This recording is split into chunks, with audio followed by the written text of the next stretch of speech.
It turns out that farmers of all things could have an extremely significant impact on the game industry in the very near future. Let's chat about it in the comments below, but first, my opinion.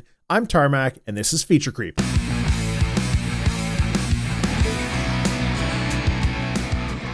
I bet that intro either has your interest piqued or a thought crossing your mind that I finally lost it and need to take the Hug Me jacket to the soft room. Trust me, I'm very serious about the claim, but this one's going to require some background, so bear with me, this is important. Not all that long ago, John Deere, the tractor manufacturer, started including a form of DRM in their tractors. As farm equipment, and cars for that matter, have become more complex, so have the introduction and continued sophistication of the computers that are held within. Nowadays, these computers are so complex in many vehicles that you can really only do very limited maintenance on them yourself before you have to take it into an official repair shop to do the work, or risk accidentally disabling your vehicle. In fact, John Deere uses a line that you may have heard before. Paraphrased, it's that you own the tractor, but you don't own the software that makes it run, which means that you only have a license to use the tractor. One story that I read, for example, involved a farmer who had a hardware fault on a hydraulic that he never intends to use on a nice shiny new tractor, and an alarm sounds inside the cab every 10 minutes as a result. The only way to disable the alarm is to call out an official dealer who will plug in a fancy diagnostic tool to turn off the alarm at a cost of at least $100 for the dealer's time. This is a really frustrating and new development, as you can imagine, for a family who has been farming forever and repairing their own gear for decades and probably over a century. What does this have to do with games? Get to the point, Tarmac. Well, in the state of Nebraska, there is a fight going on. Nebraskan farmers, famous for their corn, are and have been petitioning the state legislature to fix this problem. There is a bill currently before the Nebraska Legislature called LB 67 for the Fair Repair Act, which goes in for its public hearing on March 9th. And it is designed in a very broad way. Sure, we have the farmers standing up and shouting for the right to repair their equipment, but when we put it in front of a legislature, it needs to be a bit more general than that. In fact, Nebraska has also seen another odd group show up to petition for this bill, that being phone repair shops. You know, those kiosk or strip mall style businesses that will replace your phone screens for you. Why would they care? Well, the bill doesn't talk about farming equipment at all, but rather merely talks about equipment. Quote, equipment means digital electronic equipment or a part for such equipment originally manufactured for distribution and sale in the United States, end quote. The reason both farmers and unofficial iPhone repair shops are working together is because this bill is general enough as to apply to all forms of digital equipment, with the notable exception of cars and trucks, which already have some protections in place, which you'll note from the easy access to manuals and plenty of places to buy replacement parts. So, the connection should be obvious at this point. There are no parts stores for Xbox consoles or PlayStations, no repair manuals for Nintendo devices. Wouldn't it be nice to be able to hop on a legitimate website and place an order for a new screen for your Nintendo Switch and just replace it yourself at home instead of sending it away for a few days or weeks for someone else to repair it for you and paying through the nose for the privilege? Wouldn't it be nice to be able to diagnose a problem with your Xbox One that is outside of your technical ability to fix yourself and know that you can find a local repair shop that will do it for you at a fair price and legitimately?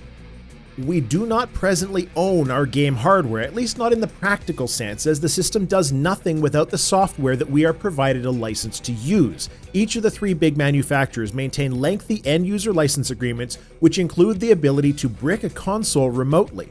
Nintendo, in addition, has a history of bricking consoles with the Wii U after a user in particular elected not to agree to an updated EULA. And let me just say, I think that a court would not look kindly on the enforceability of a contract change that you didn't have a choice but to agree to. In each case, the parallel to the John Deere situation and the Fair Repair Act in Nebraska is plain and clear. These systems are intentionally locked down in order to prevent tampering. However, as the end consumer and from a legislative point of view, it is worth asking whether or not companies have the right to restrict a product that we purchased. Should they be allowed to command hefty license fees from companies that want to be official repair shops and restrict diagnostic tools and manuals to those companies exclusively?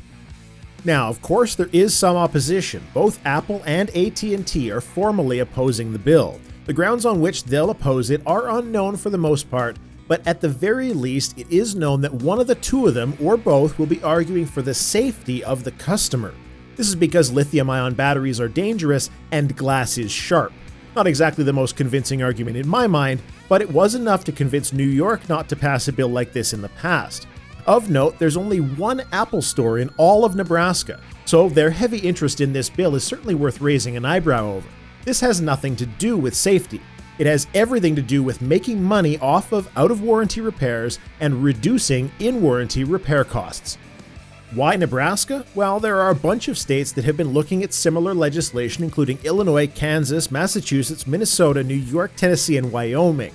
Nebraska is somewhat unique because of a unicameral legislature. Without getting too down into the weeds, it effectively means that a bill can be passed much quicker because it doesn't have to go through two bodies of government.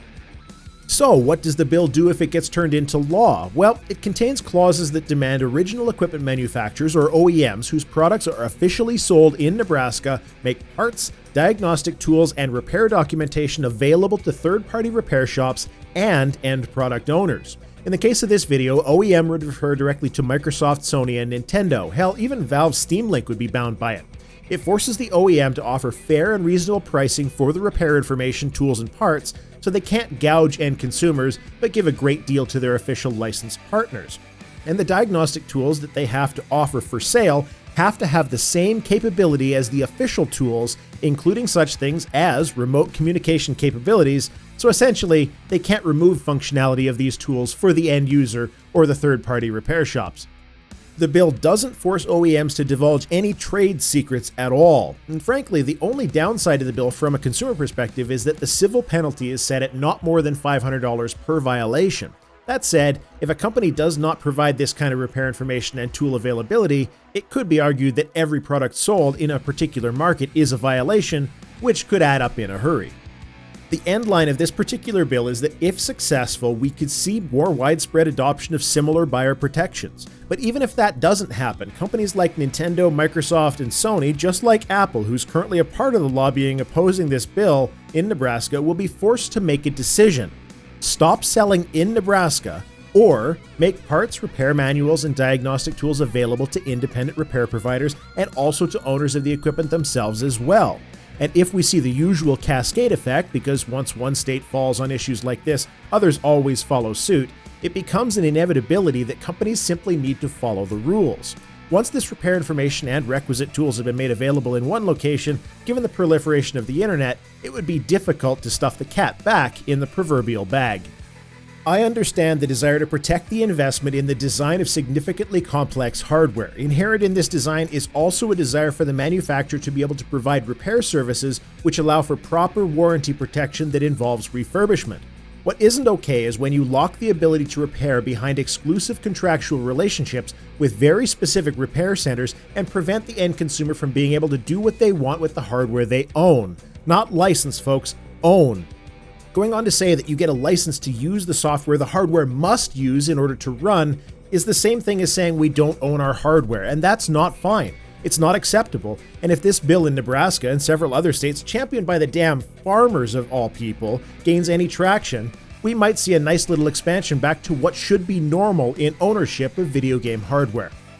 And even in the scenario where diagnostic tools and parts are still pricey, or just that consumers don't want to do the work themselves, the result is still more independent repair shops, and that increased competition drops the price of getting your gear fixed by official OEM tools with official OEM parts instead of knockoffs from overseas. For end consumers, there is absolutely zero downside unless you count a clueless game ripping apart their Nintendo Switch and cutting themselves in the plastic screen. So if I can make a suggestion, keep an eye on the situation with Nebraska and other states looking to implement fair repair acts and similar legislation, because farmers and phone repair shops are not the only groups who benefit. So, where do you stand on farmers being able to repair their own tractors without the interference of John Deere? Would it be helpful to be able to repair your own tractor sitting under your TV with loads of games on it? Or perhaps take it to a local shop instead of shipping your tractor across the country to be fixed by an official Microsoft mechanic. These mixed issues are always interesting to me because the media has really pushed this as a farmer thing rather than an everything with computers in it thing. Please do comment down below. Feature Creep is a regular series on the channel where I usually spend more time researching issues than I do producing the video for what is hopefully an entertaining and useful video free of YouTube ads by the generosity of Patreon backers. So, if you enjoy this content, please consider supporting the channel either by way of Patreon or the costless solution of sharing the video around on Twitter, Reddit, and other social media sites. The more exposure an issue like this gets, the better for gamers all around. It also really helps me out, and I cannot begin to express my appreciation for all the people who watch these videos, except to say thanks for watching. That's all I have to say. Tarmack out.